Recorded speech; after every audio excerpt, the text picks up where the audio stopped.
पृथ्वी से निकलने वाले टीवी और रेडियो सिग्नल्स अक्सर वायुमंडल को पार करके अंतरिक्ष में फैल जाते हैं। ये सिग्नल्स इलेक्ट्रोमैग्नेटिक वेव्स होते हैं जो किसी भी दिशा में स्पीड ऑफ लाइट यानी लगभग 3 लाख किलोमीटर प्रति सेकंड की गति से सफर करते हैं। सिग्नल्स जितने पुराने होंगे वो पृथ्वी से उतने ही दूर निकल चुके होंगे।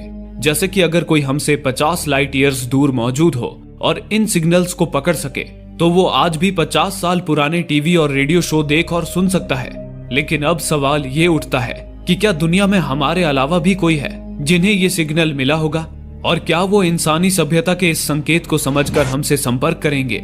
यही सवाल अक्सर नन्ही एली के दिल में भी उठता था। बिना माँ के सिर्फ अपने पिता की परवरिश में पली वो बच्ची अपने पिता के पुराने रेडियो से लंबी दूरी तक संदेश भेजने की कोशिश करती रहती और इंतजार करती किसी अनजाने जवाब का। वो बार बार अपने पिता से यही सवाल करती कि क्या इस दुनिया में हमारे अलावा भी कोई सभ्यता मौजूद है।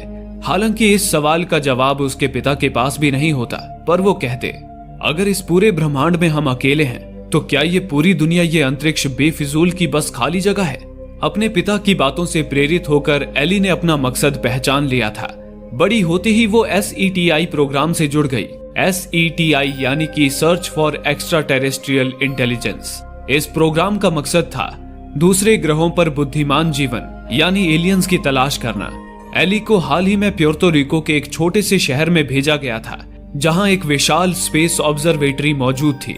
वहां एक बड़ा सा एंटीना लगा था जो अंतरिक्ष में लंबी दूरी तक सिग्नल भेज और रिसीव कर सकता था। अब तक वहां ब्लैक होल्स और नए ग्रहों पर रिसर्च होती थी, लेकिन अब एली वहां एलियंस की खोज करने वाली थी। दिन रात हेडफोन लगाए अंतरिक्ष से आने वाली आवाजें सुनना किसी के लिए भी शायद एक उबाऊ काम होता, पर एली के लिए ये हर पल एक एडवेंचर था, क्योंकि उसे पूरा यकीन था कि एक दिन कोई ना कोई आवाज जरूर आएगी जो एलियंस के अस्तित्व की गवाही बन जाएगी। एली की तरह ही दुनिया से अलग सोच रखने वाला एक और शख्स था जिसका नाम था केंट। केंट यूं तो देख नहीं सकता था, लेकिन उसे अंतरिक्ष की आवाजें सुनना पसंद था। केंट उस ऑब्जर्वेटरी का हेड रिसर्चर था। उसने एली का स्वागत करते हुए उसे अपनी टेक्नीशियन टीम से मिलाया और सभी मिलकर अपने काम पर लग गए। फिर एक रोज डेविड ड्रमलिन एली की ऑब्जर्वेटरी में आया। ड्रमलिन व्हाइट हाउस का चीफ साइंटिफिक एडवाइजर था जो SETI प्रोग्राम के निरीक्षण के लिए आया हुआ था। उसके स्वागत में उस शाम ऑब्जर्वेटरी में एक पार्टी रखी गई। हालांकि ड्रमलिन को ये SETI प्रोग्राम सरकारी पैसों की बर्बादी लग रही थी। उसका मानना था कि उन्हें थ्योरेटिकल और काल्पनिक चीजों की खोज छोड़कर प्रैक्टिकल चीजों पर रिसर्च करनी चाहिए। पर तभी एक आदमी वहां आया और उसने कहा, भला सच की खोज करना पैसों की बर्बादी कैसे है? आखिर विज्ञान का असली मकसद ही तो सच की खोज करना है। उसे सुनकर ड्रमलिन की बोलती बंद हो गई। उस शख्स का नाम पामर जॉस था। पामर एक प्रसिद्ध स्पिरिचुअल फिलोसोफर और लेखक था जो ईश्वर और धार्मिक जैसे विषयों पर गहराई से विचार करता था। एली को पामर का अंदाज भा गया। पामर भी एली में काफी इंटरेस्ट दिखा रहा था। हालांकि उन दोनों की सोच में जमीन आसमान का फर्क था, पर फिर भी उनके दिल आपस में जुड़ गए। उस रात उन दोनों ने एली के घर पर प्यार भरे पल बिताए। इसी दौरान पामर ने एली के घर पर उसकी और उसके पिता की तस्वीर देखी और एली से उसके पिता के बारे में पूछा। इस पर एली ने बताया कि जब वो 8 साल की थी तब एक बीमारी ने उसके पिता की जान ले ली। तब से वो इस दुनिया में अकेली है। इस पर पामर उसे ये कहकर दिलासा देने लगा कि वो अकेली नहीं है, भगवान उसके साथ है। पर यह बात एली को रास नहीं आई, क्योंकि वो भगवान और आस्था जैसी चीजों पर बिल्कुल भी यकीन नहीं रखती थी। वो हर चीज के पीछे साइंटिफिक सबूत तलाश करती थी। पामर को धर्म और आस्था की बात करते देख वो उसे अलविदा कहकर अपनी ऑब्जर्वेटरी में आ गई।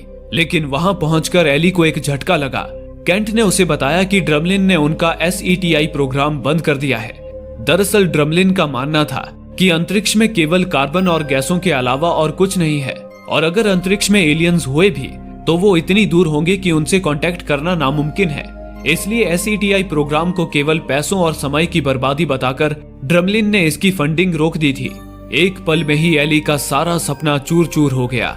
वो मायूस होकर घर लौट आई। हालांकि एली को पूरा यकीन था कि अंतरिक्ष बेफिजूल ही इतना विशाल नहीं हो सकता। दुनिया में और भी सभ्यताएं जरूर हैं। वो अपनी ये खोज किसी भी हाल में रोकना नहीं चाहती थी। उसने केंट और अपनी बाकी टीम के साथ न्यू मैक्सिको जाने का फैसला कर लिया, क्योंकि हाल ही में न्यू मैक्सिको में VLA का निर्माण किया गया था। VLA यानी वेरी लार्ज अरे, बड़े बड़े रेडियो टेलीस्कोप्स का ऐसा समूह था जो अंतरिक्ष से आने वाली बेहद सूक्ष्म रेडियो तरंगों को पकड़ सकता था, वो भी कई लाइट ईयर्स दूर से। लेकिन इन टेलीस्कोप्स का इस्तेमाल करना आसान नहीं था। इसके लिए ना सिर्फ सरकार की मंजूरी चाहिए थी, बल्कि एक बड़ी फंडिंग भी। एली ने हर दरवाजे पर दस्तक दी। 13 महीनों तक एक कंपनी से दूसरी कंपनी, हर जगह जाकर वो अपने प्रोजेक्ट का प्रस्ताव रखती रही, लेकिन हर बार उसे नाकामयाबी ही मिली और हर बार उम्मीद थोड़ी और टूटती गई। आखिरकार 13 महीनों की तलाश के बाद एली हेडन इंडस्ट्रीज के ऑफिस में पहुंची, जिसका नाम दुनिया की सबसे बड़ी कंपनियों में शुमार था। एली को इस कंपनी से बड़ी उम्मीद थी, क्योंकि ये कंपनी एक फाउंडेशन चलाती थी जो सबसे क्रिएटिव और साहसी साइंस प्रोजेक्ट्स को फंड करता था। एली ने उनके बोर्ड मेंबर्स के सामने अपना प्रोजेक्ट पेश किया। SETI एक ऐसा प्रोजेक्ट जो अंतरिक्ष में बुद्धिमान एलियन सभ्यताओं की खोज के लिए समर्पित था। खुशकिस्मती से वहां एली के प्रोजेक्ट को मंजूरी मिल गई। एली को अब एक हेडक्वार्टर और रेडियो टेलीस्कोप्स की पूरी फौज मिल गई थी। वो पूरी शिद्दत से अपने काम पर लग गई। वो घंटों डिश एंटीना के पास बैठी अंतरिक्ष से आने वाली आवाजों को सुनती रहती। इसी तरह 4 साल गुजर गए। हालांकि अब तक उसे किसी ग्रह पर जीवन के कोई संकेत नहीं मिले थे, लेकिन उसकी जिज्ञासा ने उसके हौसलों को टूटने नहीं दिया था। वो अभी भी उतनी ही मेहनत से काम कर रही थी, पर तभी उसके सपनों पे एक और ग्रहण लग गया। केंट ने उसे बताया कि ड्रमलिन एक बार फिर उनके रास्ते का रोड़ा बन रहा है। दरअसल ड्रमलिन ने गवर्नमेंट और बाकी साइंटिस्ट्स के दिमाग में भी इस प्रोग्राम के फिजूल होने की बात डाल दी थी। इसलिए अब गवर्नमेंट खुद ये प्रोजेक्ट बंद करवाना चाहती थी। भले ही इस प्रोजेक्ट को हेडन इंडस्ट्रीज फंड कर रही थी और उन्होंने 6 सालों के लिए उस जगह और रेडियो टेलीस्कोप्स को लीज पर ले लिया था, पर गवर्नमेंट के आदेश के आगे वो कंपनी भी कुछ नहीं कर सकती थी। सरकार ने एली और उसकी टीम को वो जगह खाली करने के लिए 3 महीनों की मोहलत दी थी।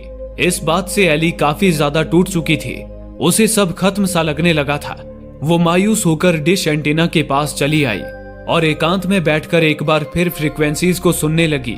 तभी कुछ ही पल बाद एली के हेडफोन में एक अजीब सी आवाज गूंजी, कुछ ऐसा जो उसने पहले कभी नहीं सुना था। एक ठंडी सनसनी उसके पूरे शरीर में दौड़ गई। ये एक रेडियो सिग्नल था जो सीधा अंतरिक्ष की गहराइयों से आ रहा था। एली बिना वक्त गंवाए दौड़ती हुई कंट्रोल रूम पहुंची और अपनी टीम के साथ मिलकर उस अजीब सिग्नल की रिकॉर्डिंग और जांच में जुट गई। जल्द ही पता चला कि वो सिग्नल हमसे 26 लाइट ईयर्स दूर वेगा नाम के एक स्टार सिस्टम से आ रहा था और कुछ मिली सेकेंड्स के अंतराल पर लगातार पल्सेस भेज रहा था। एली की टीम को लगा ये कोई आम प्राकृतिक घटना हो सकती है, लेकिन एली ने इन पल्सेस को गौर से देखा और तब उसने महसूस किया ये कोई रैंडम सिग्नल नहीं था। ये पल्सेस प्राइम नंबर्स को दर्शा रहे थे। प्राइम नंबर्स यानी कि ऐसे नंबर्स जो केवल एक या खुद से ही डिवाइड हो सकते हैं, जैसे कि 2, 3, 5, 7, 11। ये प्राइम नंबर्स हैं। एली ने अपनी टीम से कहा कि अगर ये प्राइम नंबर्स हैं तो ये प्राकृतिक घटना बिल्कुल नहीं हो सकती, बल्कि कोई बुद्धिमान सभ्यता ही ये सिग्नल भेज सकती है।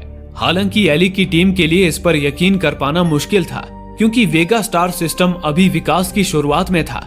जैसे हमारे सौरमंडल को पूरी तरह विकसित होने और पृथ्वी पर जीवन पनपने में 3.5 अरब साल लगे, लेकिन वेगा महज 40 करोड़ साल पुराना था। अब तक वहां कोई भी ग्रह स्थिर नहीं था। चारों ओर सिर्फ चट्टानों का तूफान था, बिखरी हुई असंतुलित दुनिया।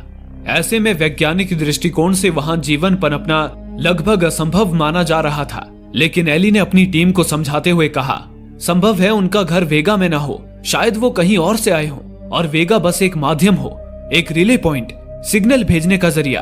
अपने यकीन को हकीकत में बदलने के लिए एली ने सरकार को उस सिग्नल की जानकारी दी और फिर कुछ ही घंटों में मिलिट्री और सरकारी अधिकारियों की एक टीम एली की ऑब्जर्वेटरी पर पहुंच गई।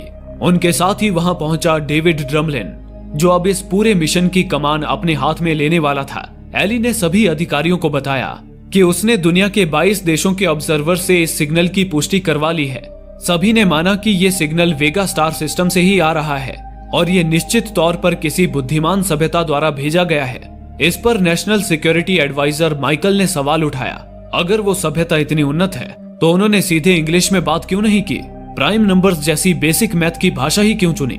एली ने बिना हिचक के जवाब दिया, क्योंकि इस धरती पर 70% लोग इंग्लिश नहीं दूसरी भाषाएं बोलते हैं, लेकिन मैथमेटिक्स एक ऐसी भाषा है जो सभी के लिए समान होती है, और अगर उन्होंने प्राइम नंबर्स भेजे हैं तो इसका मतलब है उन्हें हमारे बारे में बहुत कुछ पहले से पता है। ये इत्तेफाक नहीं हो सकता।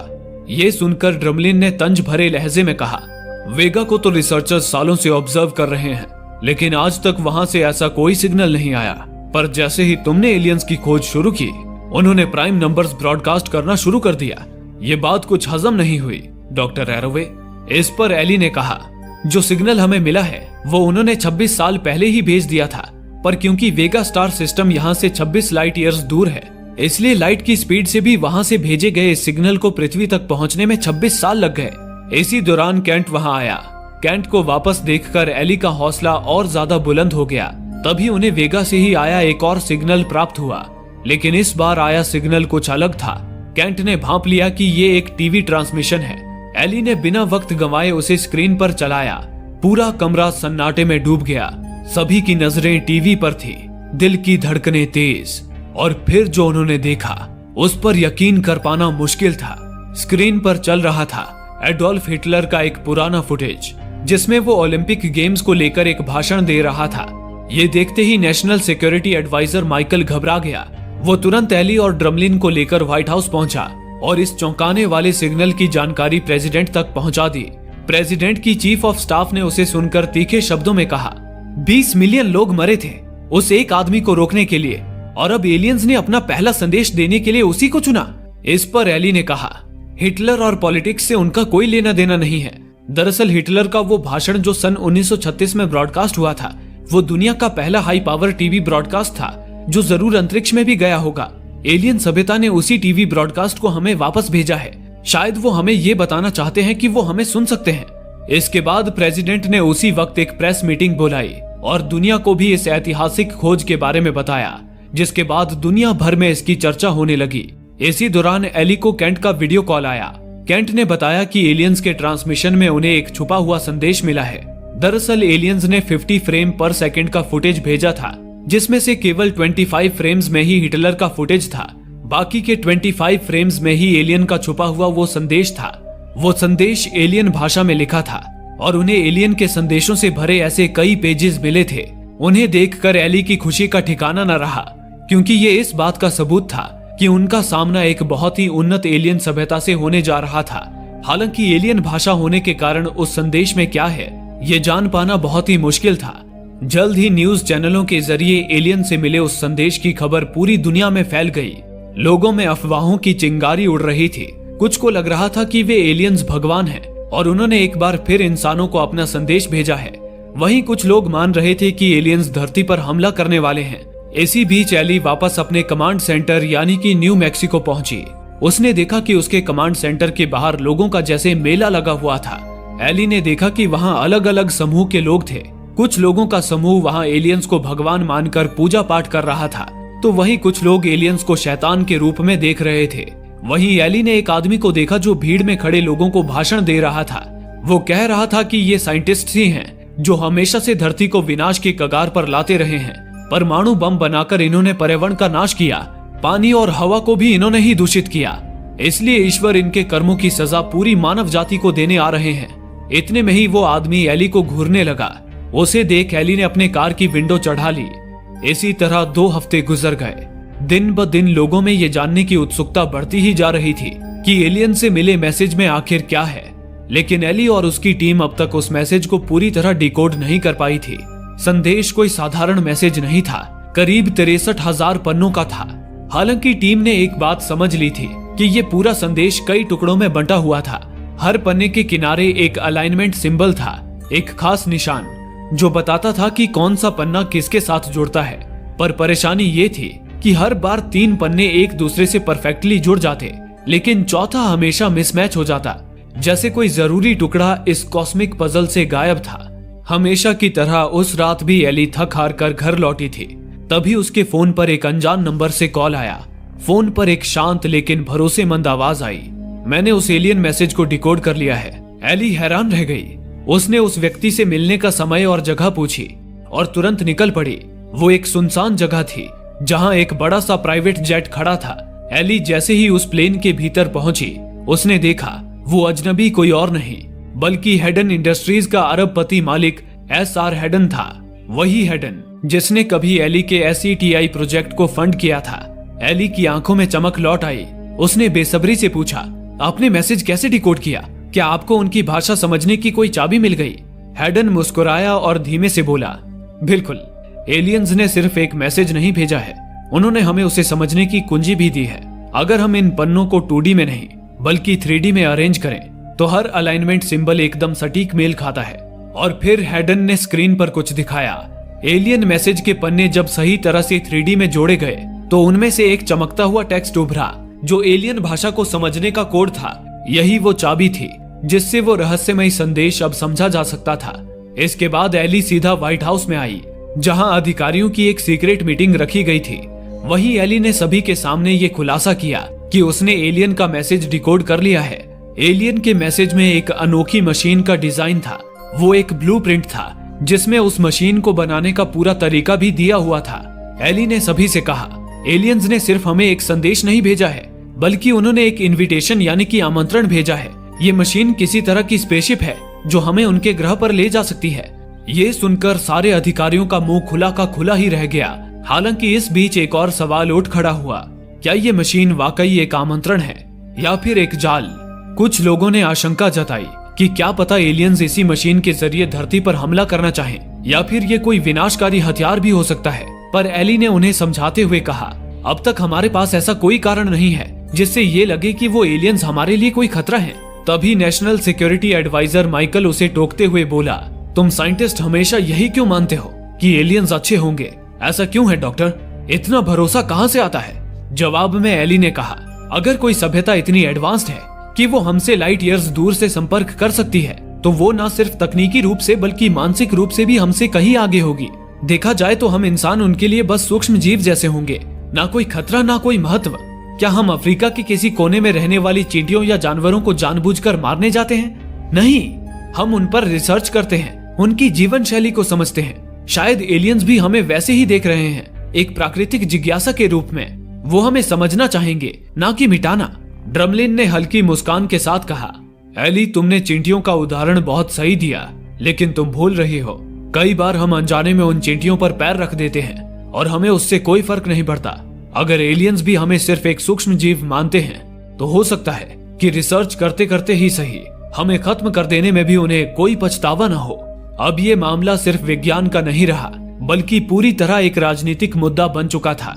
अधिकारी रिचर्ड रैंक ने अपनी चिंता जताते हुए कहा, अगर एलियंस के संदेश से ये साबित नहीं होता कि वो हमारे दुश्मन हैं, तो ये भी कहां साबित होता है कि वो शांति चाहते हैं। हम उनकी बात मानकर कोई ऐसी मशीन नहीं बना सकते जिसके नतीजे का हमें कोई अंदाजा न हो और जिसकी वजह से करोड़ों लोगों की जान खतरे में पड़ जाए। हमारे आंकड़े बता रहे हैं कि अधिकतर लोग एलियंस को खतरा मान रहे हैं। वो नहीं चाहेंगे कि हम कोई ऐसी मशीन बनाएं जिसके बारे में हमें खुद ही समझ नहीं है। और अगर हमने फिर भी ये फैसला लिया तो इसका सीधा असर राष्ट्रपति की छवि पर पड़ेगा। वो न सिर्फ चुनाव हार सकते हैं बल्कि देश की जनता का भरोसा भी खो सकते हैं। ये सुनकर एली को ताजुब हुआ कि अधिकारी विज्ञान को भी राजनीतिक नजरिए से देख रहे थे। एली ने कहा, ये तो विज्ञान के साथ अन्याय है। पर रैंक ने एली को टोकते हुए कहा, मिस जरा समझिए, हमें उन एलियंस की सोच के बारे में कुछ भी नहीं पता। हमें ये भी नहीं मालूम कि वो ईश्वर पर विश्वास करते हैं या नहीं। अब जरा उन करोड़ों लोगों के बारे में सोचिए जो उन्हें भगवान मानने लगे हैं। अगर वे प्राणी सामने आए और धार्मिक ना निकले तो लोगों की आस्था को कितनी गहरी ठेस पहुंचेगी।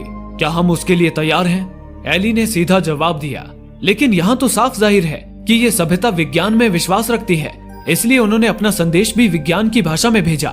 अगर उनका स्वभाव धार्मिक होता तो ये संदेश किसी जलती हुई झाड़ी की तरह आता या आसमान से कोई दिव्य आकाशवाणी सुनाई देती। तभी पीछे से किसी ने कहा, ये आकाशवाणी ही तो है। एली ने जब मुड़कर देखा तो वो कोई और नहीं बल्कि पामर था। दरअसल कुछ समय पहले पामर की एक किताब पब्लिश हुई थी, लूजिंग फेथ।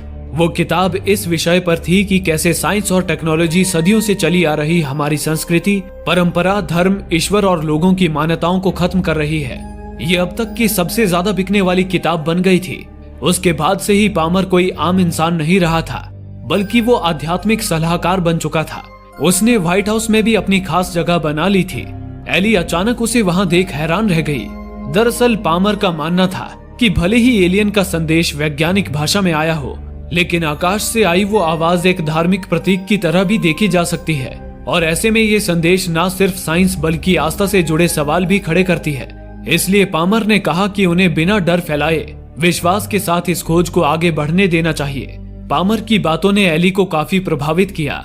वो पामर को दोबारा देखकर खुश थी। कुछ समय बाद राष्ट्रपति ने प्रेस कॉन्फ्रेंस के जरिए पूरी दुनिया को एलियन संदेश की जानकारी दी और उसी शाम व्हाइट हाउस में वैज्ञानिकों और अधिकारियों की एक पार्टी रखी गई। एली भी वहां मौजूद थी। उसकी मुलाकात फिर से पामर जॉस से हुई।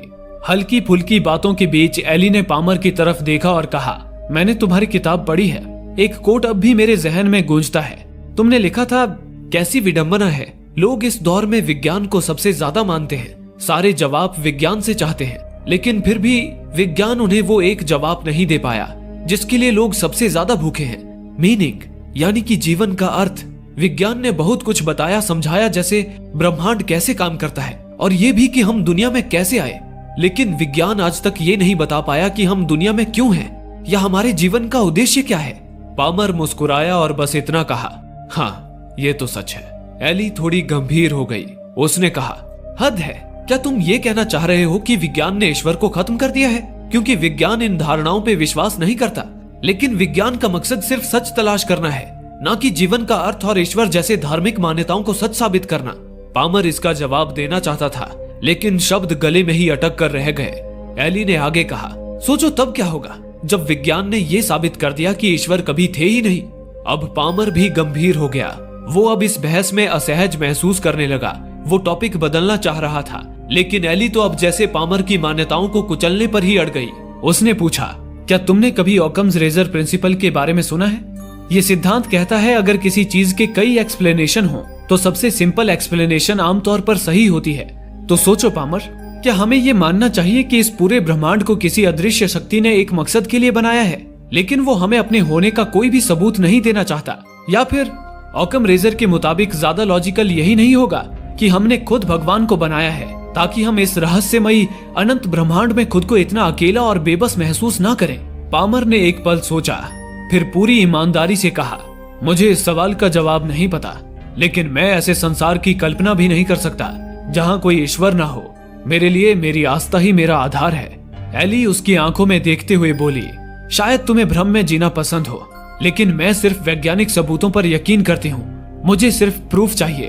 पामर एक पल रुका और बड़ी सादगी से पूछा, ठीक है, तो तुम्हें सिर्फ साइंटिफिक प्रूफ पर भरोसा है। फिर मेरे एक सवाल का जवाब दो, क्या तुम अपने पिता से प्यार करती थी?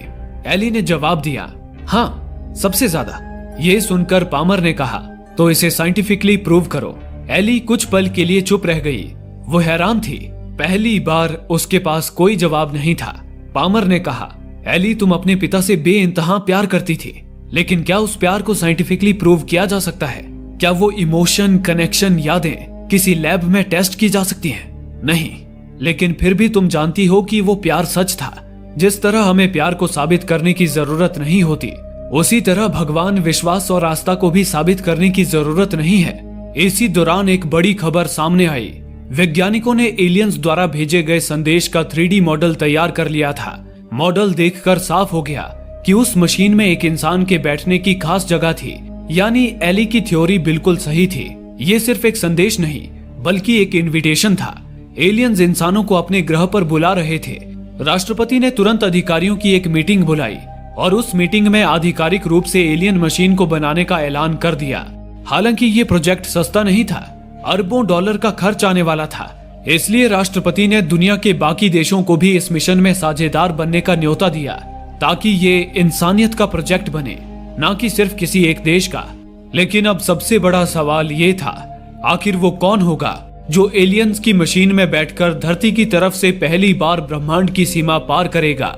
इसके लिए एक विशेष सिलेक्शन कमेटी बनाई गई, जिसका काम था दुनिया के सबसे बुद्धिमान, साहसी और जिम्मेदार इंसान को चुनना जो एलियन से मिलने जाएगा। एली खुद इस खोज का सबसे अहम हिस्सा थी, इसलिए उसका नाम भी उम्मीदवारों की सूची में शामिल हुआ। एलियन से मिलने का जुनून ऐसा था कि ड्रमलिन ने तो कैंडिडेट बनने के लिए अपनी नौकरी तक छोड़ दी। धीरे धीरे 10 दावेदार चुने गए, जिनमें एली और ड्रमलिन दोनों शामिल थे।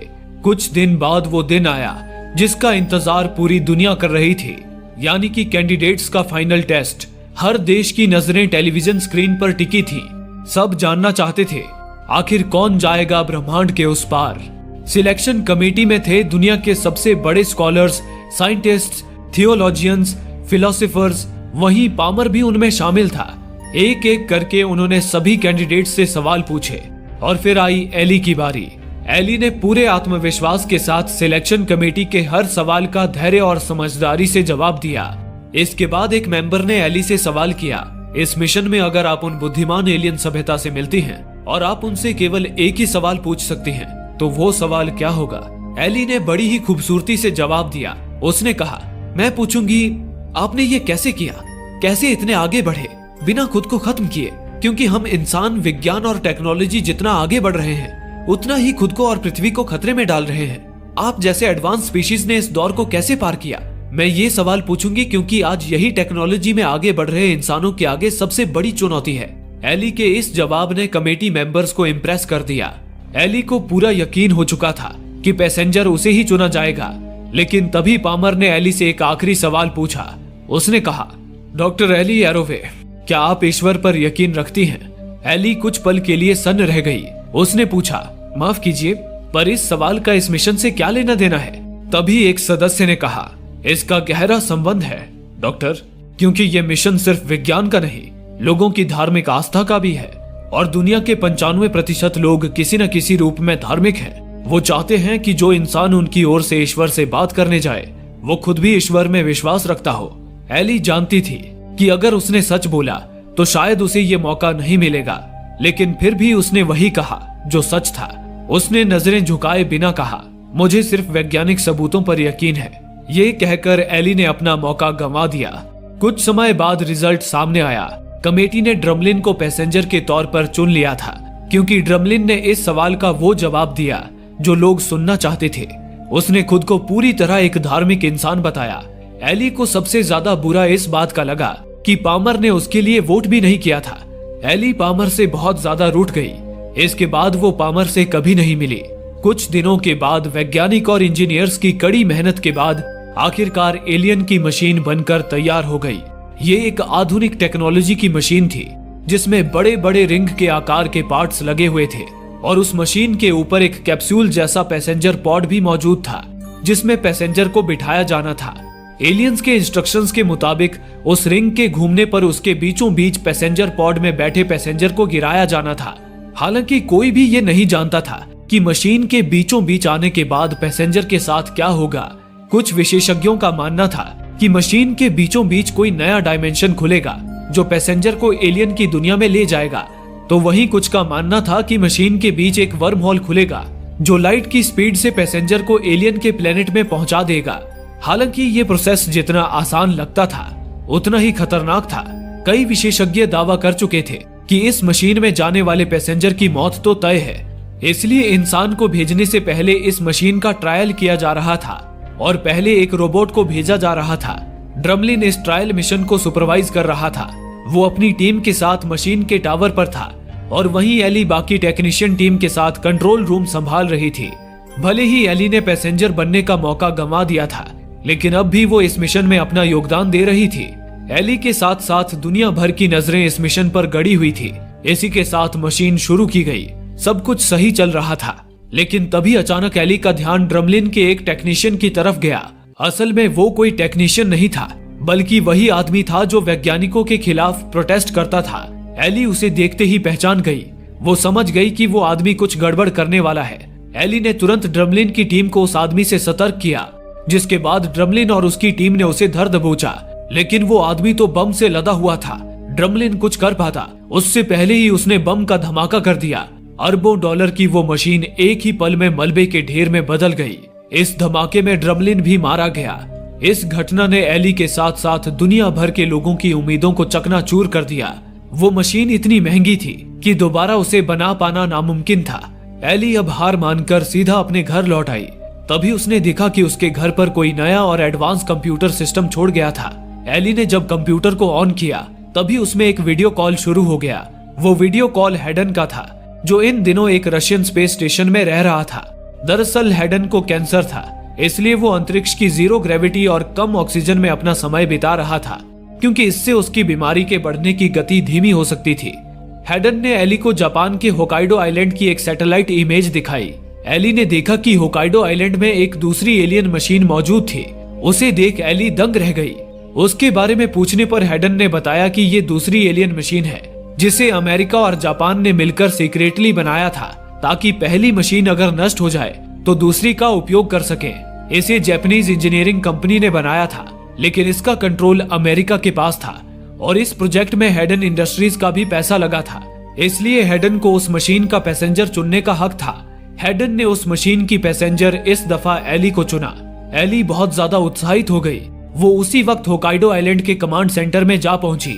इस बार उस मशीन का कोई ट्रायल रन नहीं किया गया, बल्कि एली को सीधा पैसेंजर पॉड पर बैठना था। साथ ही साइंटिस्ट्स उसके सूट में एडवांस कैमरे और माइक्रोफोन फिट करने वाले थे, ताकि मिशन के दौरान एली जो भी देखे वो रिकॉर्ड हो जाए।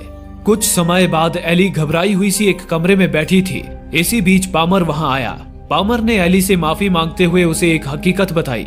उसने पहले एली से पैसेंजर बनने का मौका इसलिए छीन लिया था क्योंकि उसे डर था कि अगर मशीन में गड़बड़ी आई तो एली मर भी सकती है, और पामर एली से प्यार करता था, इसलिए उसे खोना नहीं चाहता था। पर अब उसे एहसास हो गया था कि वो एली से उसका सपना छीन रहा था, इसलिए इस बार वो एली के साथ था। पामर के हौसले के साथ एली इस मिशन के लिए तैयार हो गई और पैसेंजर पॉड में सवार हो गई। अब तक दुनिया भर में इस दूसरी मशीन के होने की खबर पहुंच चुकी थी और एली के एलियन की दुनिया में जाने के सफर की खबरें सारे टीवी चैनलों में थी। इसी के साथ मशीन स्टार्ट हो गई।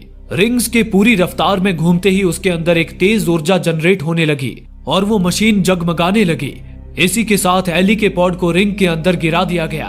एली का पॉड जैसे ही मशीन के बीच पहुंचा, तभी एली ने खुद को एक टनल के अंदर पाया। वो टनल असल में एक वर्म होल था।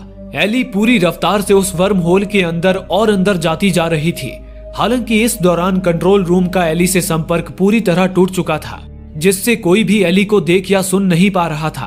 तभी अचानक ही एली एक झटके से उस वर्म होल से बाहर निकल आई, लेकिन अब वो अंतरिक्ष में थी, जहां से उसे वेगा स्टार सिस्टम नजर आ रहा था। एली उसकी खूबसूरती में लीन हो गई, उसे पता भी नहीं चला और वो पैसेंजर पॉड से एक समंदर के किनारे उतर आई। वो समंदर, वो द्वीप बिल्कुल पृथ्वी की तरह लग रहे थे, लेकिन आसमान में बादल की जगह एक पूरी गैलेक्सी नजर आ रही थी। लग रहा था जैसे वो उसके ऊपर ही हो। एली को अपनी आंखों पर यकीन नहीं हो रहा था। एली ने जब ऊपर की ओर छूकर देखा तो पाया कि वो गैलेक्सी और आसपास के नजारे किसी तरह का होलोग्राफिक प्रोजेक्शन था, लेकिन काफी एडवांस। इतने में ही एली को सामने से कोई चलकर आता हुआ दिखाई दिया। वो कोई और नहीं, एली के पिता थे। उन्हें देख एली बहुत ज्यादा भावुक हो गई और उनके सीने से लिपट गई, लेकिन जल्द ही एली को समझ आ गया कि वो उसके पिता नहीं थे, बल्कि वो एक एलियन प्राणी था। असल में उन एलियन प्राणियों ने उस जगह को एली के मेमोरी में मौजूद जगह के हिसाब से ढाल दिया था, ताकि एली को वहां घर जैसा महसूस हो। एली ने उस प्राणी से सवाल किया, तुमने हमसे संपर्क क्यों किया? इस पर प्राणी ने कहा, हमने नहीं, संपर्क तो तुमने किया था, हमने तो बस तुम्हें सुना और जवाब दिया। फिर एली ने पूछा, क्या दुनिया में और भी सभ्यताएं हैं? उस प्राणी ने कहा, हाँ, बहुत सारे। एली ने पूछा, क्या वो सब भी तुम्हारे बनाए इस ट्रांजिट सिस्टम से यहाँ आते हैं? इस पर उस प्राणी ने कहा, हाँ, ये सिस्टम हमने ही बनाया और हमें आज तक ये नहीं पता कि इसे बनाने वाले कौन थे। हम जब यहाँ आए तब तक वो जा चुके थे, बहुत पहले, पर शायद एक दिन वो फिर लौटेंगे। एली ने आगे पूछा, क्या बाकी सभ्यताएं जिन्हें आप ढूंढ चुके हैं, क्या वो भी यहाँ आते हैं? उस प्राणी ने कहा, सभी नहीं। एली ने पूछा, फिर आपने हमें यहाँ क्यों बुलाया? क्या आप हमारी परीक्षा लेना चाहते थे कि हम काबिल हैं या नहीं? इस पर उस प्राणी ने कहा, नहीं, ये कोई टेस्ट नहीं है। हमने समझा है कि तुम इंसान खुद को दुनिया में बहुत अकेला महसूस करते हो। हम बस ये दिखाना चाहते थे कि तुम अकेले नहीं हो और ये ब्रह्मांड सोना नहीं है। एली ने पूछा, अब क्या होगा? उस प्राणी ने कहा, अब तुम्हें घर वापस जाना होगा। लेकिन एली बेचैन हो उठी और कहा, पर मुझे तो आपसे अभी कई सवाल पूछने हैं। क्या हम कभी यहाँ वापस आ पाएंगे? उस प्राणी ने कहा, ये तो बस पहला कदम था, अभी तुम्हारे आगे कई मंजिलें हैं। लेकिन एली ने कहा, इन कैमरों में कुछ रिकॉर्ड ही नहीं हुआ, मैं सबको कैसे यकीन दिलाऊंगी कि मैं आपसे मिली? इस पर उस प्राणी ने कहा, करोड़ों सालों से ऐसा ही होता आ रहा है, लेकिन समय आने पर सबको यकीन हो जाएगा। ये कहकर उसने एक पिता की तरह एली के माथे को चूम लिया, जिसके बाद पलक झपकते ही एली वर्म होल के जरिए वापस पृथ्वी पर लौट आई। उसके लौटते ही पैसेंजर पॉड समंदर में गिर गया और एली का कंट्रोल रूम से संपर्क वापस जुड़ गया। एली जैसे बेहोशी से जाग उठी। उठते ही उसने अपनी टीम से पूछा, ये कौन सा दिन है? मैं कितने समय के लिए यहाँ से गई थी, पर तभी कुछ अजीब हुआ। कंट्रोल रूम से एली को बताया गया कि एली यहाँ से कहीं गई ही नहीं थी, बल्कि उसका पैसेंजर पॉड ऊपर टावर से सीधे नीचे समंदर में गिरा और एली से उनका संपर्क भी बस कुछ ही सेकंड्स के लिए टूटा था। ये सुनकर एली सन्न रह गई, क्योंकि वो लगभग 18 घंटे अंतरिक्ष में बिताकर आई थी। एली को कंट्रोल रूम में वापस लाया गया और उसे इस मिशन की वीडियो फुटेज दिखाई गई। अजीब बात थी कि वीडियो फुटेज में भी एली का पॉड मशीन से होते हुए सीधा पानी में गिरा था। कमेटी की बैठक में एली सभी को समझाने लगी कि वो लगभग 18 घंटे स्पेस और एलियन के प्लेनेट पर बिताकर आई है। वहां उसने जो जो देखा था वो सब उन्हें बताया, लेकिन कोई ठोस सबूत, कोई रिकॉर्ड ना होने के कारण कोई भी एली की बातों पे यकीन नहीं कर रहा था। सभी को लग रहा था कि एली ने जो भी देखा वो बस उसका इमेजिनेशन था। हालांकि एली ने उन्हें समझाया कि वो वर्म होल में गई थी, जहां समय लगभग रुक जाता है, इसलिए पृथ्वी के चंद सेकंड्स में वो वहां 18 घंटे बिताकर लौट आई। हालांकि वर्म होल भी अभी एक थ्योरी ही था, जिसका कोई प्रूफ नहीं था, इसलिए एली इस थ्योरी से भी अपनी बात साबित नहीं कर पाई। एली जो कल तक ये कहती थी कि उसे केवल वैज्ञानिक सबूतों पर यकीन है, लोगों के विश्वास को उनका भ्रम मानती थी, आज उसके ही पास अपने ही अनुभव को, अपनी आंखों देखी हकीकत को साबित करने के लिए कोई साइंटिफिक सबूत नहीं थे। आज लोग उसके विश्वास को भ्रम मान रहे थे, लेकिन एली को यकीन था कि जो कुछ भी उसने देखा वो सब सच था। उस वक्त के कुछ वक्त बाद सरकार द्वारा इस पूरी घटना की गहराई से छानबीन की गई। छानबीन में इन्वेस्टिगेशन कमेटी को एक चौंका देने वाली बात पता चली। हालांकि एली के कैमरे में केवल स्टैटिक यानी कि झिलमिलाहट ही रिकॉर्ड हुई थी, लेकिन वो रिकॉर्डिंग 18 घंटे की थी। इस बात ने एक बार फिर साइंटिस्ट्स को एली की बातों पे यकीन करने पर मजबूर कर दिया। एली के SETI प्रोजेक्ट को एक बार फिर फंडिंग मिल गई। अब एली और भी बड़े और स्ट्रॉन्ग रेडियो टेलीस्कोप्स के साथ अपनी खोज जारी रख सकती थी। उसे उम्मीद थी कि एक न एक दिन वो एलियन सभ्यता उनसे दोबारा संपर्क करेगी। इस उम्मीद और हौसले के साथ एक बार फिर वो अपने काम पर लग गई।